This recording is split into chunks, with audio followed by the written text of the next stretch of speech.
Next up on the Cosmic News Network, First Contact with Joshua Pert. Good morning, Earthlings. Good. How you doing today? Good. How you doing today? Welcome to First Contact Radio. Welcome to First Contact Radio. To talk about all these things I'm talking about is because in life, everything is energy. Every single thing that's out there. Yo, it's First Contact with Joshua Poet. He's the man on the mic, just in case you didn't know it. Covering news from all around the globe, from the weather and space to UFOs. He'll talk politics and make you open your eyes. Conspiracy theories and government lies. He'll dig it all up and try to find the proof. Cause it's time to demand the truth. It's time. First Contact Radio. We have time to demand the truth. It's time. First Contact Radio. We have time to demand the truth. It's time. First Contact Radio. It's time to demand the truth. Good morning, Earthlings. How you doing today? Welcome to First Contact Radio. Glad that you could be here. Let's jump into our cosmic weather, see what we have to deal with today. Here we are, 6th of August, new moon. New moon today, and we have the moon in Leo as it was yesterday. Leo is a fire sign. Fire is about ideas, creativity. Tarot card of Leo is the card of strength, which is about righteousness. Or if you take the word righteousness and break it down to right useness of our energy. So we've got Leo, fire underneath, and on the outside we have Leo as the sun sign. So double Leo today. Double Leo as we go forth into the world. Alright, then we have one triangle here between the moon, Leo, and Uranus. Sudden changes, surprises, unexpected events, things of this nature. So our creativity might find some surprises to us as we get into this afternoon. Moon phase here, full moon, 0%. It's because we're at a new moon. Mayan Oracle, 6-tone day. Means the guide and the kin are the same, which is the eagle. We are on the wave spell of the dog, which is love and loyalty. So we have the rhythmic eagle guided by the eagle. Seed is the like-minded energy. Serpent is the challenge. And the world bridger is the hidden power today. The phrase is, I organize in order to create a balancing mind. I seal the output of vision with the rhythmic tone of equality. I am guided by my own power doubled. Spaceweather.com, solar wind slower than yesterday, 482.8. Remember it was over 500 the other day. Planetary K index is between a 1 and a 3. Our coronal holes have subsided from what they were.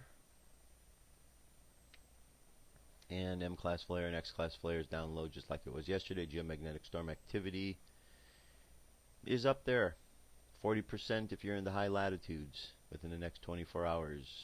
You have your cameras ready. Alright, so we have another story here I want to look at before we move on. Space weather related. This says the sun's magnetic field is about to flip. Something big is about to happen on the sun. According to measurements from the NASA supported observatories, the sun's vast magnetic field is about to flip. It looks like we're no more than 3 to 4 months away from a complete field reversal, says solar physicist Todd Hoeksema of Stanford University. This change will have ripple effects throughout our solar system. The sun's magnetic field changes polarity approximately every 11 years. It happens at the peak of each solar cycle as the sun's inner magnetic dynamo reorganizes itself.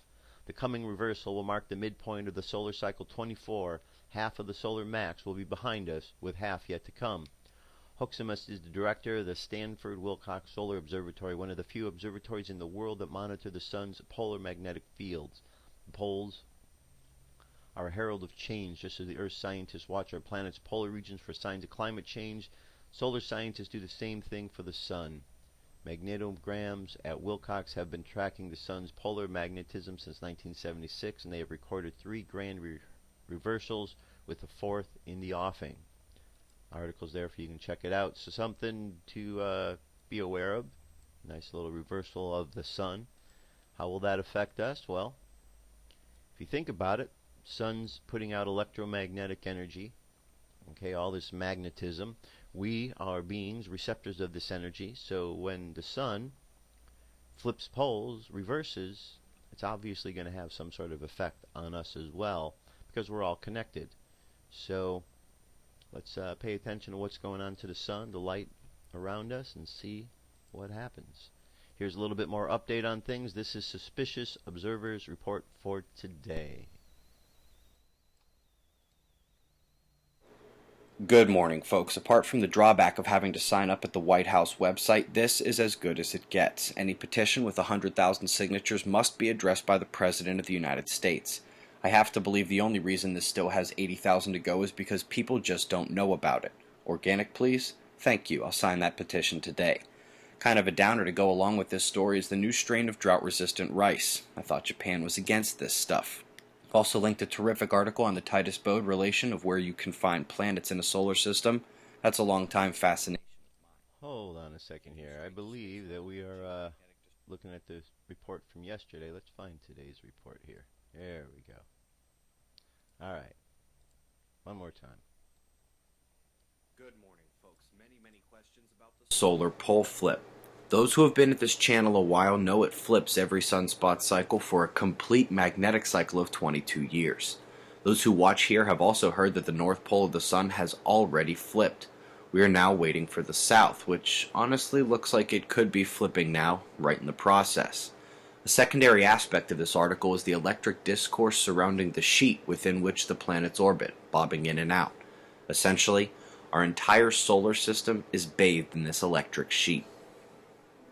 Got a before and after here from Pakistan. Monsoon rainfall has devastated locals here and in Afghanistan. Lazarus comet family discovered, named for their tendency to go inactive as they linger between Mars and Jupiter and then spring back to life as blazing comets. They show how this changes what the early system likely looked like, and in my opinion should alter your concept of the heavy bombardments and smaller events throughout history. Switching to weather, we are in the Central Pacific, where most know that Gil is weakening and should not threaten Hawaii. It's supposed to kick south as well. But right behind him is little sister Henriette. Little sister turning into Big Mama, she's gobbling energy and a bit of her brother out ahead. Most experts now predict that Hawaii is about to get their second tropical event in only a few weeks. A little rarer than rare as you see both spinning their way to the island chain. Southwest Australia, reporting tornado touchdown and multiple injuries. Seems tornadoes are favoring these two nations more than usual this year. Terrible storms with the Euro slammed Austria and the Czech Republic, while south of its influence there is still no relief from that heat. Seems like a nice day for most of the West Coast. Energy in the U.S. is racing up the central states, and there could be tornadoes in the U.S. tonight as well. We got another gamma burst, this one from way in the celestial north, the Cassiopeia constellation. Solar flares are still quiet, the sunspots continue to decay, and the delta spot identified last night on the south has all but faded itself. 3-day solar wind data from SOHO here shows how the speedy particles up top from the coronal hole stream bunched up the slower moving particles ahead of it in the density line below. Just like a shovel would bunch up snow out ahead of it and leave a clear trail behind, I couldn't ask for a clear picture of a coronal hole stream. You can see there's not much happening in the solar wind the last 24 hours here on ACE. Geomagnetic disturbance has waned along with energetic flux. That energy is now on a trip to the core. There's a new moon today, Earth-facing umbral opening and coronal hole, and with the law of averages seeing us 8 days from our last 6-pointer, the Quake Watch score again is 7. There was a significant solar eruption on the Earth-facing disk. A filament on the northeastern quadrant destabilized and released its plasma into space. We can see from our position there's a small chance of geo-effectiveness to the blast, but can also tell the ejection is moderately sized at best. Stereo B is perfectly positioned behind our orbit to see things headed our way from a side view. It's not clear if the entire CME will miss north, but most will, and a glancing blow to our shield is possible. Here's that other eruption coming off the south. Eyes open. No fear, it's 6:35 a.m. Eastern Time, and that's the news. Be safe, everyone. Alright, very good. That is the report for today. Continuing on. Alright, so yesterday we began a new topic for the week, Bigfoot. I'm not talking about the truck that's in the monster truck. I'm talking about the creature Bigfoot. What is Bigfoot?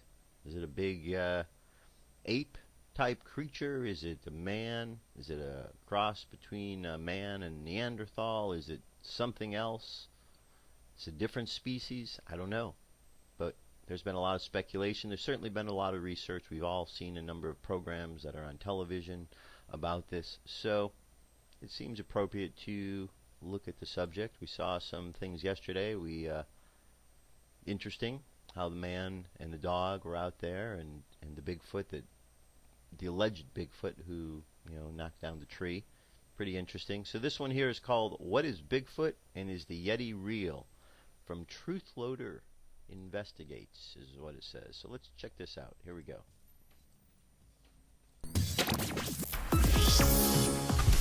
Bigfoot. It's the myth that won't go away. And perhaps it won't go away because there's some credibility to the claims of those who have seen it. It even has supporters such as David Attenborough, who truly believes that the Yeti could exist. I'm fascinated by Bigfoot, so I've been looking forward to this investigation for a while. Here's Sam with more detail on the serious side of Bigfoot investigations. If we say mythical creatures, you say... No, not Nessie.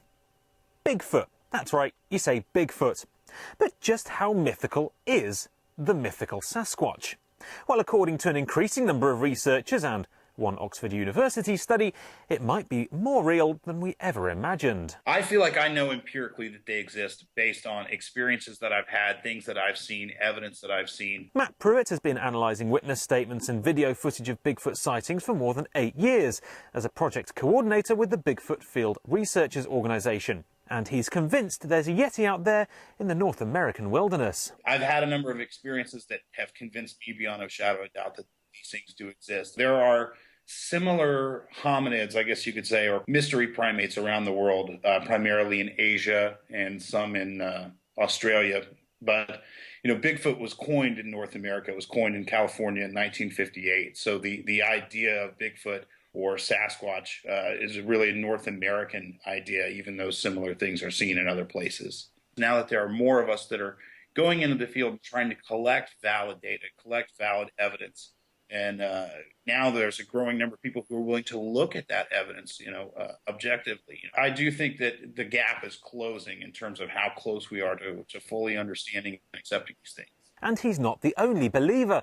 A group of more than a dozen scientists travelled to Kemerovo in remote Siberia in October 2011 and claim they're 95% sure they encountered some evidence of a previously unknown ape-like creature. So, the obvious question, including the one this scientist from the Russian expedition is asking, is why, oh why, haven't we got a skeleton yet? The land mass of America versus how much of it is actually inhabited by people is a huge ratio. There's not a whole lot down there, and I've traveled all over the country too. And the evidence, as it were, are very disparate pieces of evidence that have convinced scientists in specific realms of science. For example, Dr. Jeff Meldrum, Associate Professor of Anatomy and Anthropology at Idaho State University, has done a lot of very good and groundbreaking work into the foot morphology or inferred foot morphology from their tracks. Hair samples would be another example. Personally, I'm very, very compelled by witness testimony, witness data. I've interviewed about 800 witnesses at this point in the last 8 years. And there are just certain consistencies when it comes to people's descriptions of specific physiology or morphology of Sasquatches, or certain insights that people might gain into their ecology or behavior that are so very consistent. And I think that's a very compelling part of this mystery. Whilst the Loch Ness Monster is more or less accepted as a Loch Ness myth these days, there's something about the Yeti that's just more believable. I think it's because these things do exist and they're real and people see them and encounter them quite often. I think that's why it's endured. If it were something that were completely fictional or completely imaginary, I think it would have gone away by now. And no matter how many times the media, collective American media, says that it's a myth, it's a hoax, or specific hoaxes get debunked, it doesn't seem to slow down the flow of data that comes in related to these things. Even famed wildlife filmmaker David Attenborough has expressed some element of belief, and a study at Oxford University called the Collateral Hominid Project is currently analysing DNA samples to try and see if it can find any evidence. So if science is slowly starting to take it seriously, why isn't the rest of the world? The answer? Well, there's just too many hoaxes. There's a lot of nefarious people that have been attached to the subject. And so as long as there are people that are perpetrating hoaxes, I think there's going to be a lot of fear on behalf of the scientific community to kind of take a deeper look at this. No one wants to be fooled. It's fairly easy. These are human-shaped things. They're not exactly like people, but in a lot of ways, physically, they're superficially like humans. They're being habitually bipedal, etc. So it's not a very difficult thing to go out and fake evidence, especially visual evidence, which is why you have so many people that fake videos. I think it garners a lot of attention because people are fascinated. And I think that's probably why people are attracted to the idea of hoaxing evidence, because they do tend to get some attention. So what do you think? Is there a Yeti out there? Are we being arrogant when we assume that we found all the big creatures on land?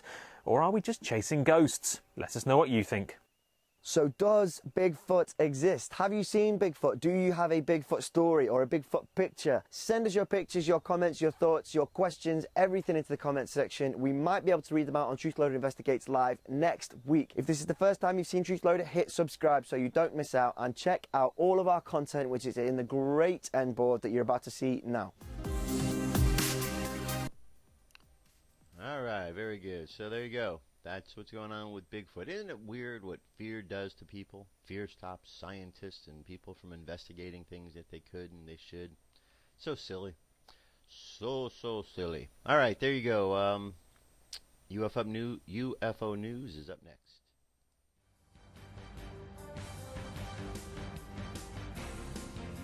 This is the UFO News with Joshua Poet.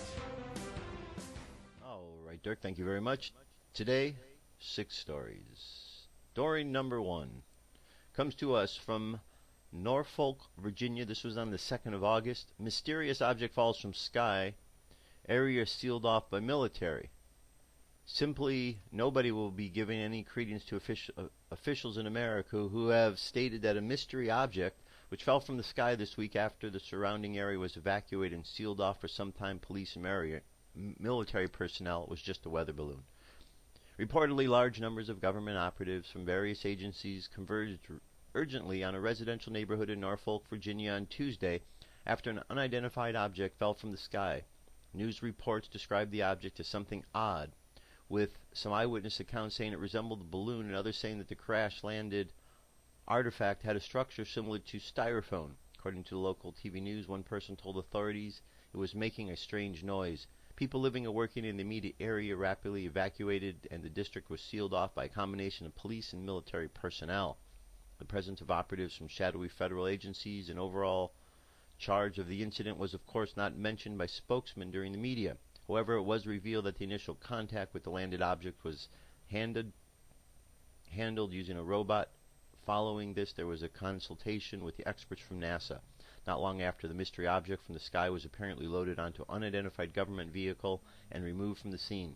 Subsequently, local residents were permitted to return to their homes, and the military and police contingents dispersed. Alright, here's a 1-minute, 24-second video. Large numbers of government urgently on a residential neighborhood. The object as something odd, with some eyewitness accounts saying it resembled a balloon and others suggesting that the crash-landed artifact had a structure similar to polystyrene. One person told authorities here they are checking it out. People living and working in the immediate area was sealed off by a combination charge of the incident. Okay, so not sure what that is, but they cordoned off the area and then they say it was a weather balloon. Right. Okay, August 3rd, UFO sighting recorded over Chicago. New video of UFO footage recorded over the night sky in Chicago on the 3rd of August. It says Tony Lopez caught this interesting footage from Chicago on Saturday the 3rd. Clearly the object keeps a very steady formation and they are bright enough to think that they are rockets. Recent reports show there was a wave of sightings on the 3rd. Have you witnessed any activity over Chicago on the 3rd of August? Okay, so there you go. It's 2.5 minute, 2-minute 46-second video. Couple of things in the sky here. certainly seen these before. Well, let's continue on. Here's over New York on the 3rd. This was a mass sighting. Again, you just heard say there was a mass sighting going on. Well, here we go. Look how many there are there. So we got what? 1, 2, 3, 4, 5, 6, 7, 8, 9, 10. Just in this image right here. 11. A lot of them. Are they just flying out doing an exercise? Is this a tour group down there on Earth? Are they humans? It's like a zoo. Is that what they're doing? Showing off what's going on here on Earth? Okay, moving right along. Next up, this is over Dorset. Photographer says multiple UFOs over Dorset prove aliens are real. Echo reader March Lichtensteiger snapped this pictures when he stopped at the beauty spot overlooking Zigzag Hill. He said at first thought it was some kind of helicopter display or formation, but then the lights disappeared. There was absolutely nothing there. They came back on and they kept flashing off and on, all at different times.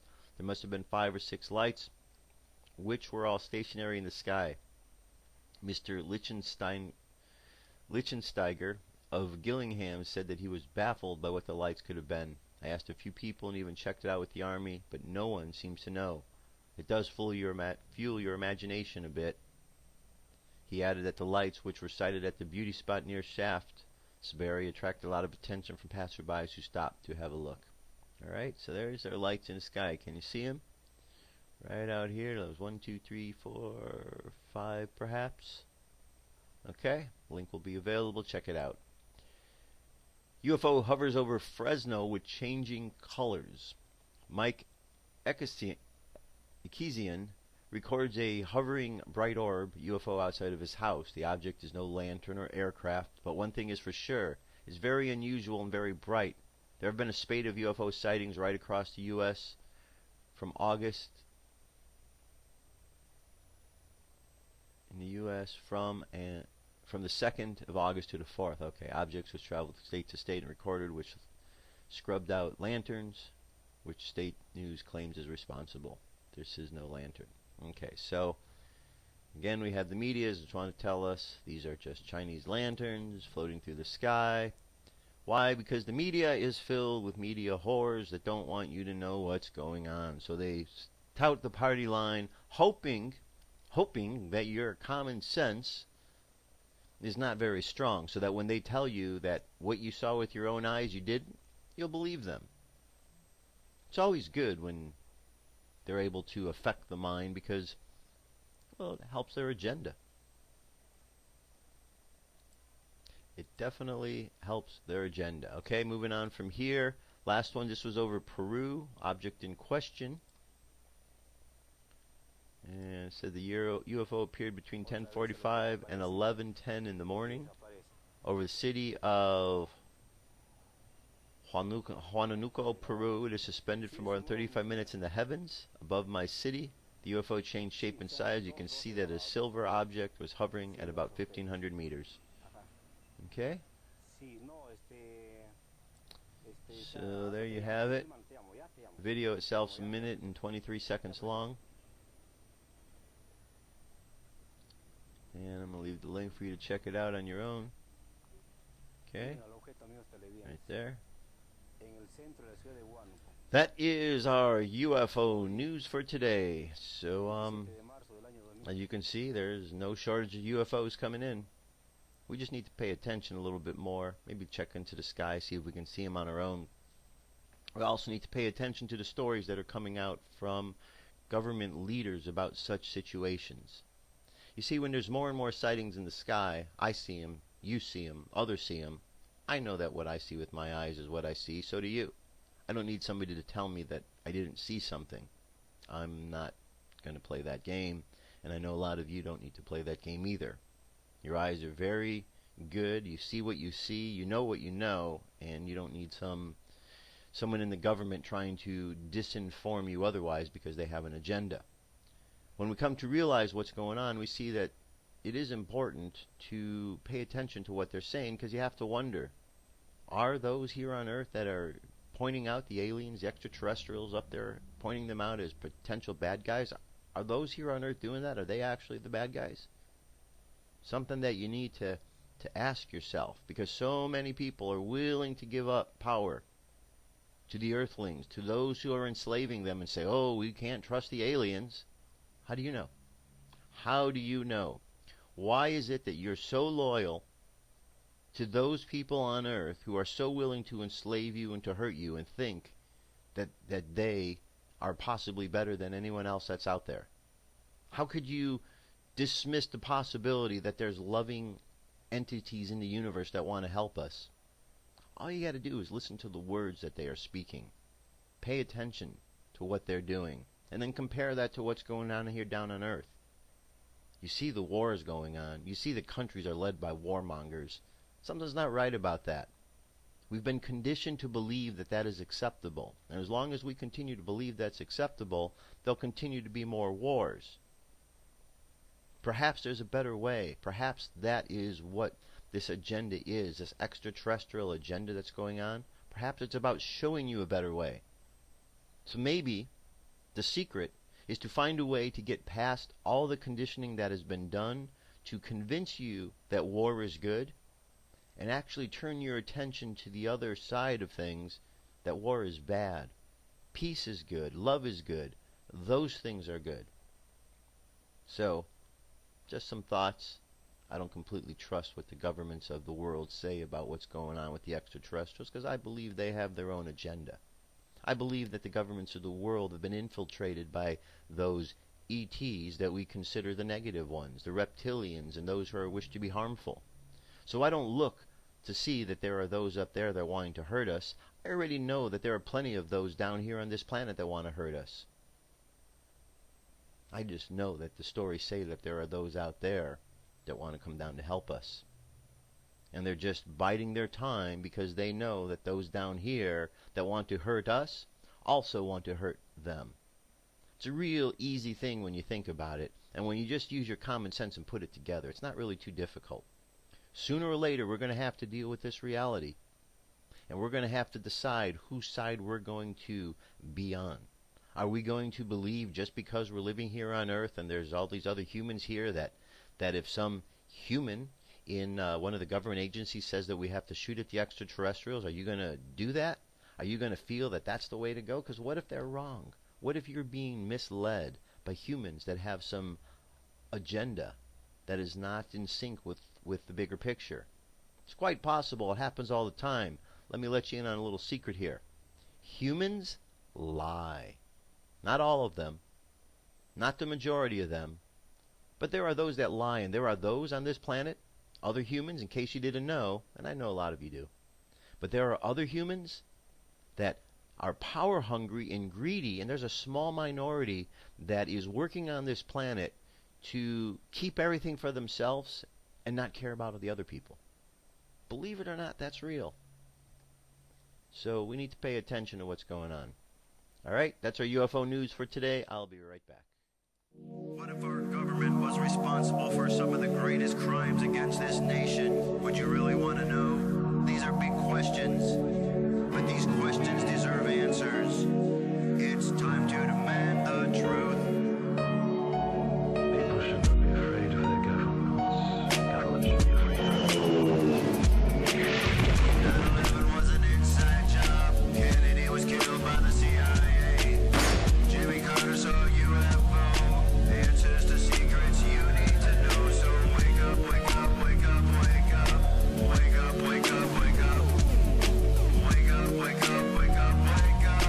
Wake up, wake up, wake up. All right, continuing on. 9/11 was an inside job. I believe that 100%. Can't tell you how much grief I've gotten from people because of that. You know, there's a lot of people who still are convinced, even though they know and are aware of the lies that they've been told for years by their government.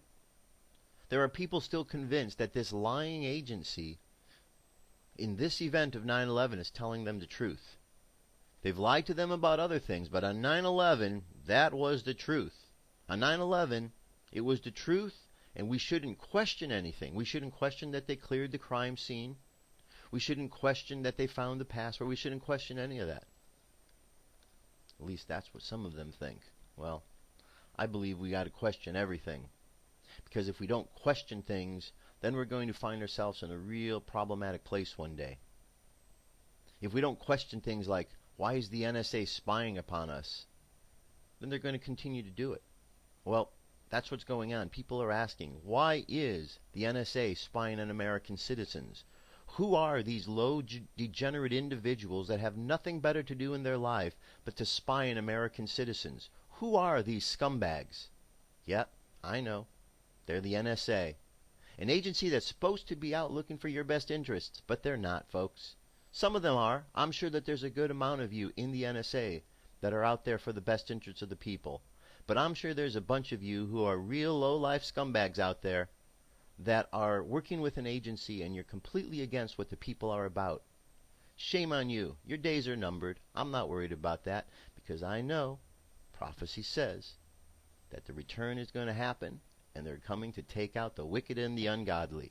So you keep doing your ungodly, wicked activities. That's okay. Your days are numbered. Your days are numbered. Good will reign. And all of you bad ones, well, you're going to go away into the cornfield. You're going to go away and we'll never have to deal with you again. We just have to bide our time on that. That, I believe, is going to be a reality.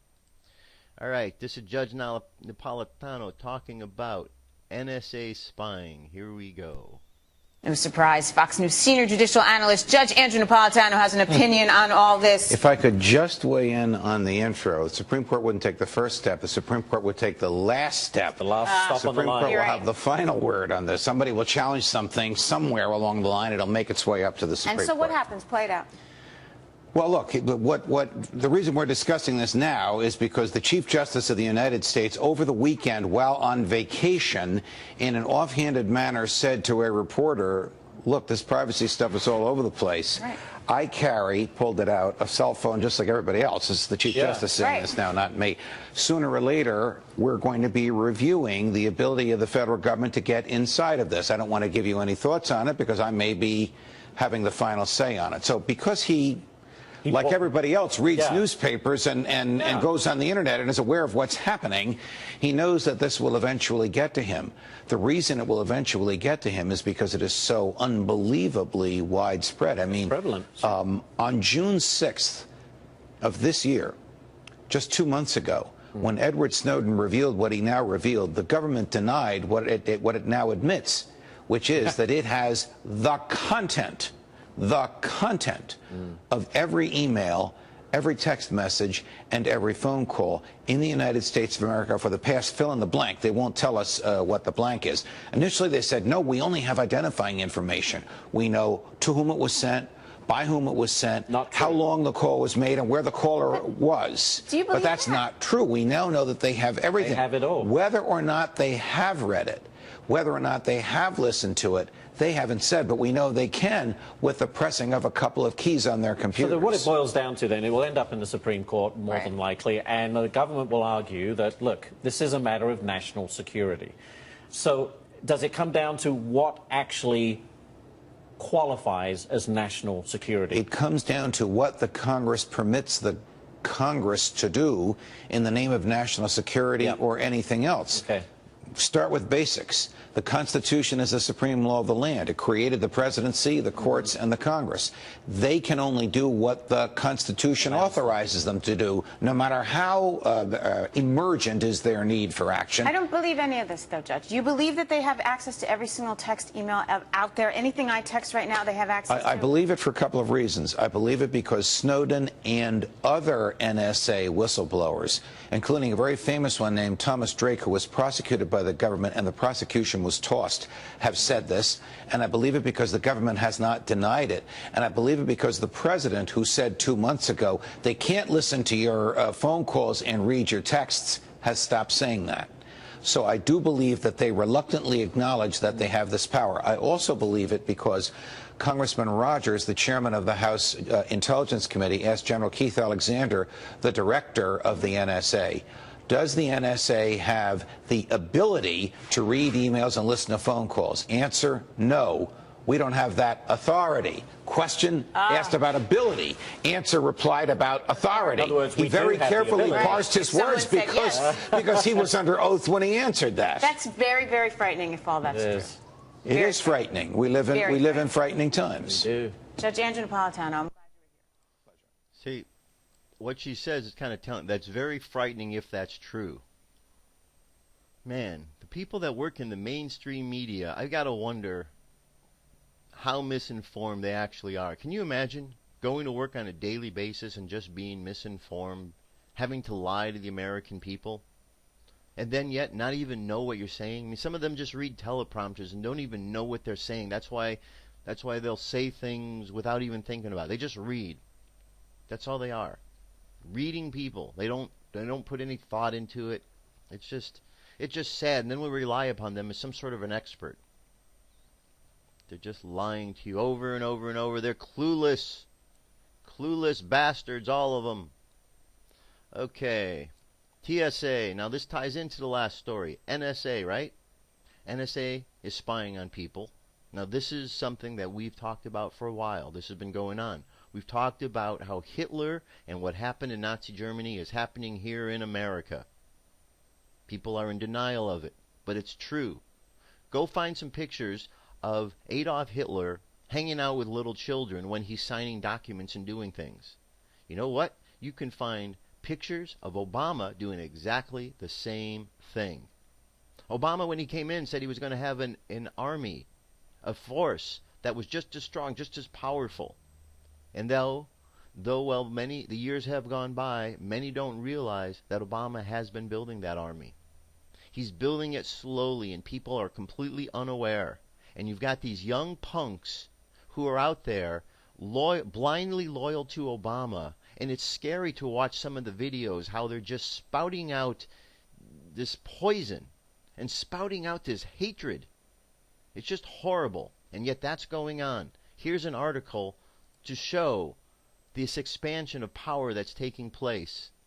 And if this doesn't concern you, then, well, I don't know what does concern you. T.S.A. expands duties beyond airport security.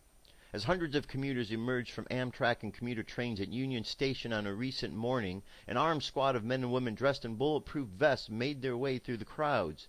The squad was not with the Washington Police Department or Amtrak police force, but was one of the Transportation Security Administration's visible intermodal prevention response squads, otherwise known as Viper, assigned to perform random security sweeps to prevent terrorist attacks at transportation hubs across the United States. The T.S.A., huh? Said Donald Newsbauer of Greenville, Ohio, as he walked past the squad. I thought they were just at the airports. With little fanfare, the agency best known for airport screenings have vastly expanded its reach to sporting events, musical festivals, rodeos, highway weigh-in stations, and train terminals. Not everyone is happy. T.S.A. and local law enforcement officials say the teams are a critical component of the nation's counterterrorism efforts, but some members of Congress, auditors at the Department of Homeland Security, and civil liberty groups are sounding alarms. The teams are also raising hackles amongst passengers who call them unnecessary and intrusive. Brown shirts. Remember the brown shirts? Hitler had brown shirts? That's what we got going on here. The T.S.A., for the most part, are made up of real pervs. Have you ever seen some of the background records of some of the T.S.A. agents? Perverts, pedophiles, thieves. Their background records aren't checked. They're coming in out of jail and they're going in and working for the T.S.A. They're going in working for the T.S.A. having background records as being molesting kids and being pedophiles and all that crap. And yet they're out there at their airports and they're putting their hands on people as they walk through. And now they're not just at airports, now they're at sporting events and music festivals and train stations. Folks, for those of you who are paying attention, you see what's going on, right? How sad it is for all of those who aren't paying attention, and this is going on. Slowly but surely, the water is being turned up. Slowly but surely, the water is boiling, and Americans are being cooked to death. You think I'm telling you a story and just making this up? Wish I was, but every day reports confirm exactly what I'm saying. All right, so something to pay attention to. let's shift gears, because we can go on about all the garbage in the world, and guess what? There's a lot of it. But you know what? There's also a lot of good stuff and a lot of good people, and I'd rather focus on some of that. One of these people, and I really like what he has to say, is Brother Nathaniel. This is Brother Nathaniel. You've heard him talk a lot of times about Jews and the Jews in the world and the Jewish agenda. Well, this one here is a little bit of his history of why he left Judaism. So let's listen in his words what he has to say for himself in this regard. My two Jewish parents took me to Hebrew school when I was 6 years old. This was in addition to attending Sabbath services every Friday evening and Saturday morning, which also included Sabbath school. You see, Jews educate their children from the cradle. Although I was steeped in Yiddishkeit, that is, the Jewish experience, throughout my growing up years, my fondest memory was singing Christmas carols with my Gentile friends. Every December, we would go door to door throughout the neighborhood, singing Christmas carols such as O Come All Ye Faithful and Silent Night. One Christmas Eve, after finishing a rousing rendition of Joy to the World, the man of the house came out from the living room to the front porch, pointed right at me, and said, "What's a Jew boy like you singing Christmas carols?" Well, with tears gushing out of my eyes, I ran home and I asked my father, "Dad, why don't Jews believe in Jesus Christ?" My dad answered, "Son, you can sing Christmas carols as much as you want, but one thing you've got to remember. You were born a Jew and you will die a Jew. Jesus Christ is for the Gentiles. He is not for us." I thought to myself, I got to ask my rabbi about this. While visiting my grandmother in the hospital, there was the rabbi. He was right on the hospital foyer. I went up to him and I asked him the same question I asked my father. Why don't Jews believe in Jesus Christ? Well, the rabbi spit right on the hospital floor. I was appalled. Then he stared at me with daggers coming out of his eyes and said to me, "Don't you dare ever name that wicked name again." Boy, I was really appalled. Soon after, my mother took me to my cousin's bar mitzvah. It was in an old synagogue. When we walked in, I could just smell this musty smell. And I looked around, there were Jewish stars everywhere, and I started getting sick. I wanted to vomit. I wanted to run out, but Mother grabbed me, and after 3 hours of sitting through that service, I kept on saying to myself, Judaism is a religion of death. Judaism is a religion of death. But the watershed came during my bar mitzvah class. There we studied comparative religions, and Mrs. Schechter was the teacher. Mrs. Schechter was built like a bulldog. We studied every religion under the sun. Buddhism, Hinduism, Islam, Jainism, Baha'i, but we didn't study Christianity. It wasn't until the end of the bar mitzvah school year that Mrs. Schechter gets up from the desk, stands like a bulldog in front of all of us and says, "Children, we're not going to study Christianity. You see, Christianity was started by a man named Saul, who was a self-hating Jew, who hated his Jewishness so much that he changed his Jewish name to the Gentile name of Paul. Thus, we're not going to study Christianity." Oh, I thought to myself, how in the world can we eliminate Christianity? Christianity informed Western civilization for the last 2,000 years, and we're not going to study it? I said to myself, one day, when I leave my family, when I leave my synagogue, I'm going to study it for myself. And this I did. When I was in college, I got myself a New Testament, and I started reading the life of Jesus Christ. Well, I was just fascinated with the person of Jesus, how he went out into the crowds, rubbed shoulders with the everyday people, and spoke about everyday living experiences and applied it to spiritual things. I thought this was great. I couldn't put the New Testament down, and soon after, I did embrace Jesus Christ as the Messiah, started attending church, and I left Judaism. That was in 1971. Now it's 2010. And as I reflect upon my decision and think about what I understood as a child, that Judaism was a religion of death, Well, I think I've been vindicated. Look what's happening now in the Jewish state of Israel, where Judaism is supposed to have been at its ultimate expression. Well, the Israelis are murdering innocent Arabs. They've made the Gaza Strip an open-air concentration camp, and they are on a quest for ethnic cleansing. Oh yes, Judaism is a religion of death, and I was right as a child. As president of the Brother Nathaniel Foundation, where we are working to bring back Christianity as the main religion in America, which has been usurped by Judaism, I reflect on my decision of having left the religion of my parents and my forefathers. And after 40 years of having left Judaism, I can only say I made the right decision. All right, there you go. So, that is the background story of Brother Nathaniel, why he left.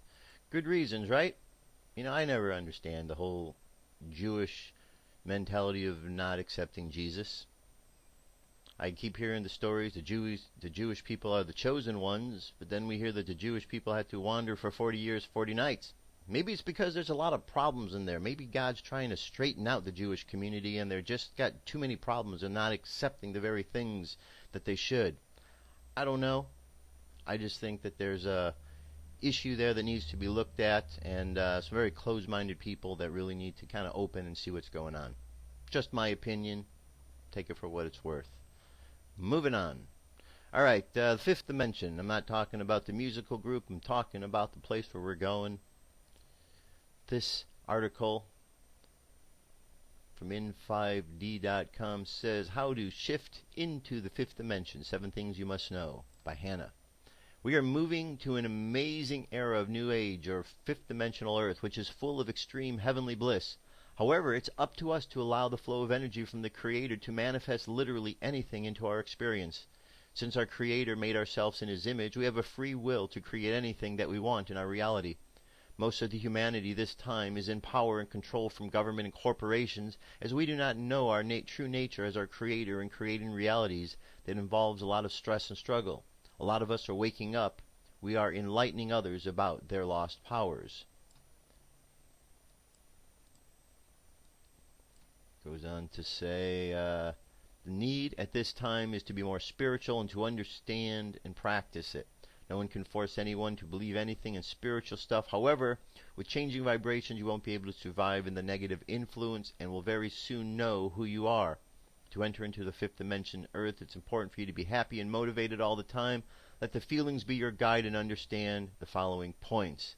1. Nothing is permanent. Understand that everything you see and feel is made up of energy, and energy can be transformed into different matter.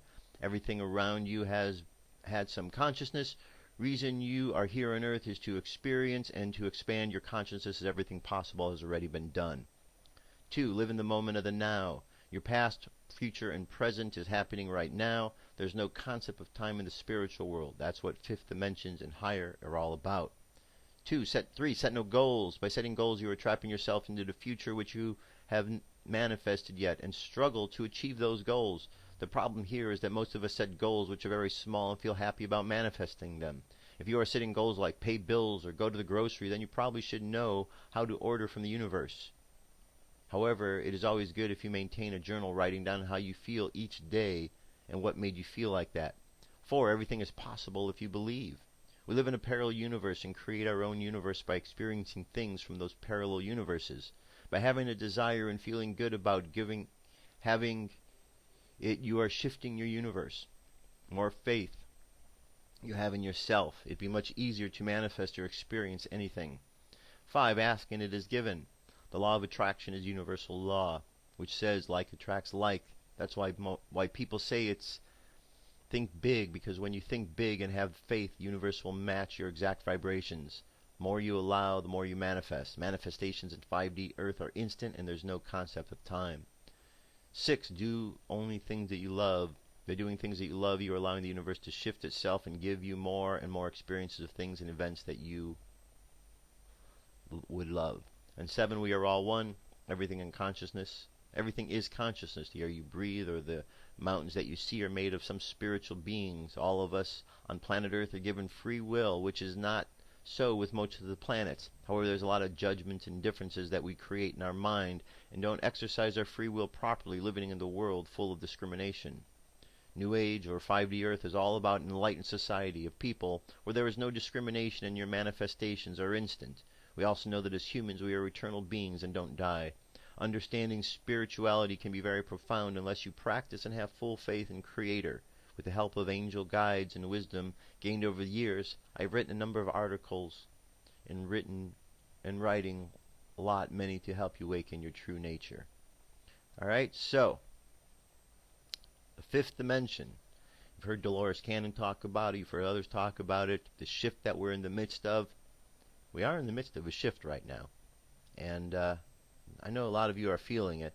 I know I feel the energy change going on as I've been doing the sun gazing. It certainly has helped tune me in even more to what is going on. And there's a lot of subtle energies and subtle shifts that are taking place. And there's a lot of different ways you can feel them. Just keep practicing your meditation. Tune into yourself. And, you know, the more you do, the more you're going to really be and feel connected to all that is around you. All right, our angel message for today is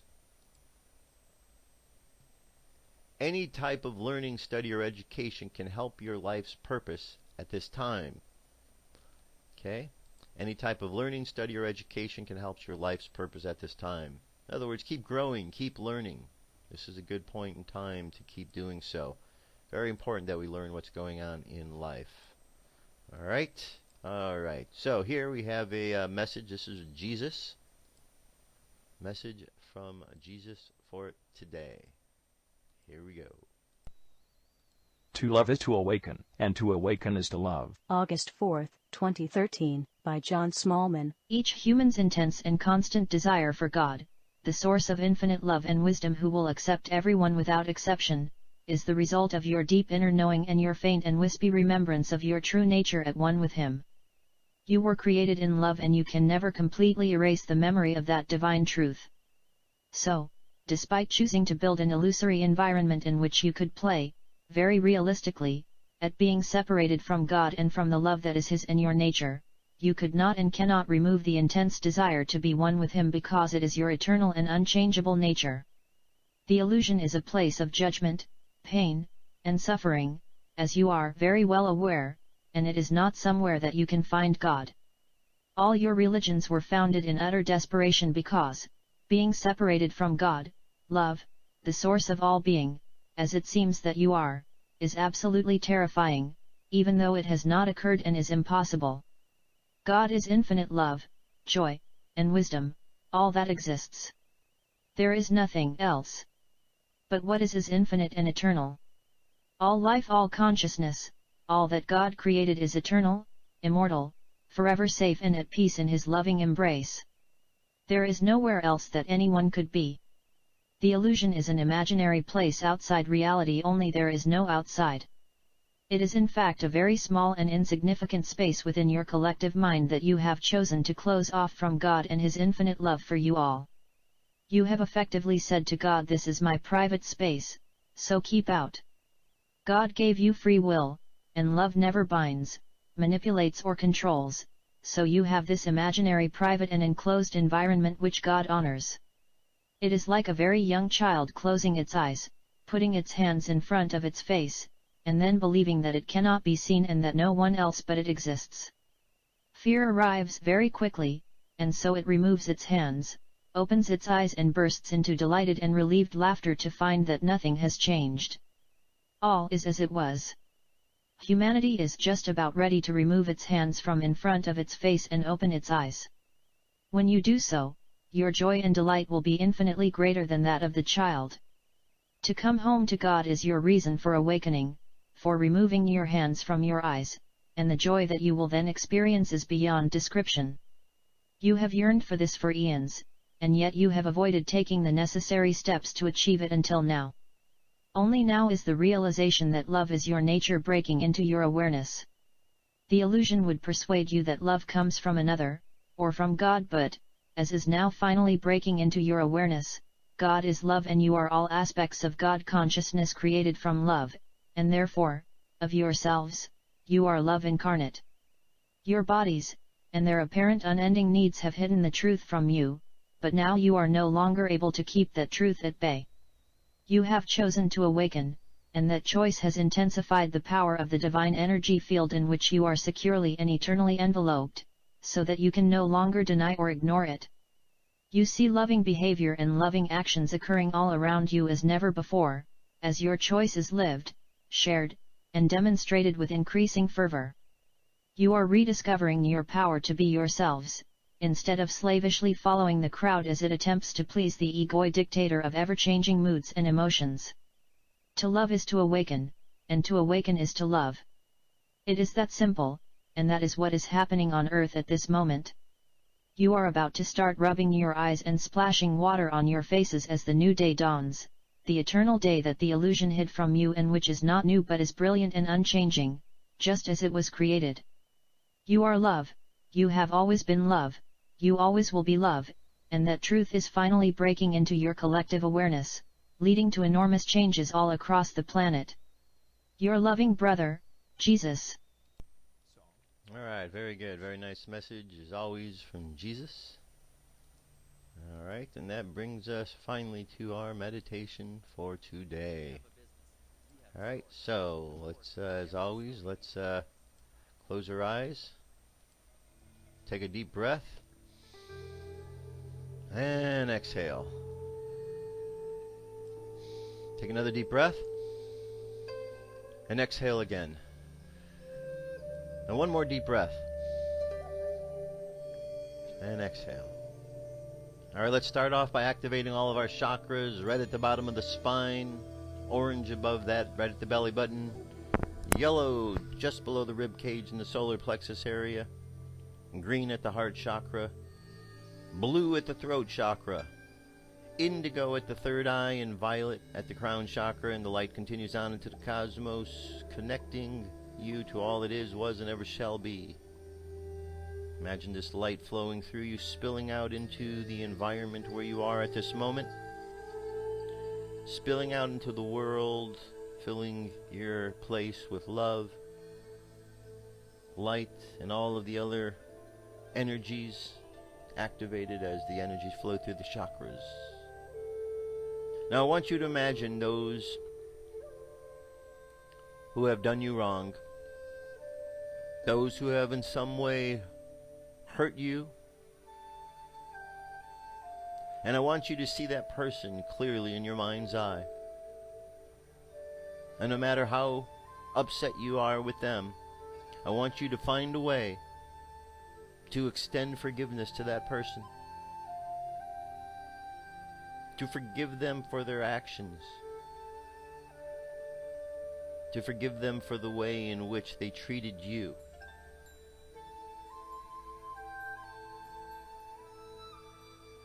And as you are able to forgive them for their actions, you also find that you're able to forgive yourself for holding on to any residual feelings of anger that the situation might have brought about. And so as you imagine forgiving them and forgiving yourself, it's as if a weight is lifted off of you.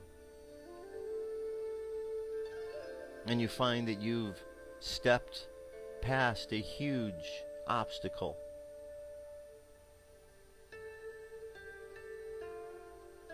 And as you step around this obstacle,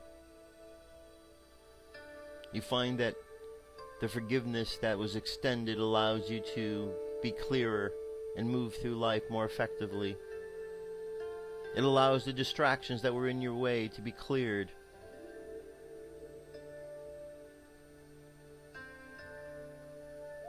And so you walk along the path of life, feeling freed up from the energies of anger, frustration, toward yourself or to anyone else. And you walk through life experiencing happiness. The happiness that comes from letting go of all of these things that are holding us back. So we let go. And as we let go, remember the words of Jesus Christ. Our Father, who art in heaven, hallowed be thy name. Thy kingdom come, thy will be done on earth as it is in heaven. Give us this day our daily bread, and forgive us our trespasses, as we forgive those who trespass against us. Lead us not into temptation, but deliver us from evil. For thine is the kingdom, the power, and the glory, now and forever. Amen. Take a deep breath. See yourself walking along that path, continuing on out into life. Exhale as you do. And just go into the world, sending love into the world today. Take another deep breath. Exhale. And on the count of 3, open your eyes. 3, coming back to the present moment filled with confidence. 2, coming back to the present moment filled with faith. And 1, coming back to the present moment happy, healthy, and whole. Happy, healthy, and whole. Another deep breath. Exhale and open your eyes. There you have it, my friends. That's it for today. Thank you very much for being here. I'll be back tomorrow with more news and information and all kind of other goodies. Stay tuned. That's it. Talk to you soon. Peace. I'm out of here.